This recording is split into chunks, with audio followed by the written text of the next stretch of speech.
এটা হলো Mahindra B275 DI। এটা 39 হর্সপাওয়ারের গাড়ি। এই গাড়িটা খুবই কন্ডিশন ভালো আছে, সবই গাড়ি আছে, 2 বছরের গাড়ি। গাড়িটা 3 সিলিন্ডারের গাড়ি আছে, গাড়িটা দেখতেও ভালো, সব কিছুতেই ভালো গাড়ি। হ্যালো হাই ফ্যামিলি, আজকে আমি চলে এলাম ট্র্যাক্টর দেখতে। তাই এখানে দেখলাম একটা মহিন্দ্র ট্র্যাক্টর আছে 275। এটা 39 হর্সপাওয়ারের ট্র্যাক্টর। এর লিফট ক্যাপাসিটি খুবই ভালো, আর ব্রেক সব কিছুই ভালো আছে, সব কিছু ঠিকঠাক আছে। এটা ডিব্বা, এই ডিব্বার মধ্যে অনেক কিছু ভরা হয়। এটা হচ্ছে এক্সেলেটার, এটা পিক আপ, এটা যেটা বলে পিক আপ। আর টায়ারের কন্ডিশন খুবই ভালো।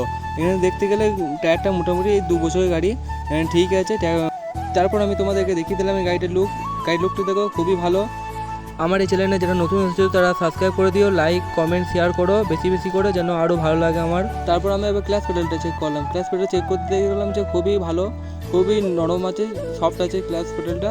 আর গিয়ারটা দেখলাম, চেক করে নিলাম একবার, গিয়ারটা দিচ্ছি ঠিক আছে।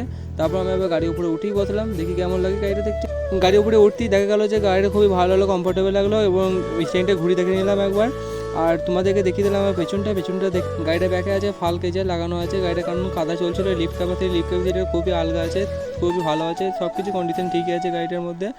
গাড়িটা এমন কিছু নয় যে খারাপ, গাড়িটা সব কিছু চলতি গাড়ি। আর গাড়িটা তোমরা দেখো 3 সিলিন্ডারের গাড়ি এটা।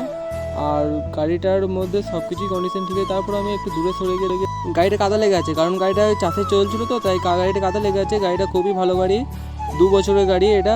একটু ক্লাস পেডালটা দেখে নিলাম, চেক করে ভালো লাগলো। আর গাড়িটার পেছনে আছে ফাল কেজে লাগানো আছে, কারণ এটা চাষে চলছিল তো, তাই গাড়িটা ধোয়া হয় নাই। ধোয়ার পর গাড়িটা আরও দেখতে ভালো লাগবে। এই চ্যানেলে তোমরা যারা নতুন এসেছো তারা জন্য অবশ্যই যেন চ্যানেলকে সাবস্ক্রাইব করে দিও, আর কমেন্টে বলো এর পরবর্তী ভিডিও কোন গাড়ি নিয়ে হবে তা কমেন্টে বলে দিও।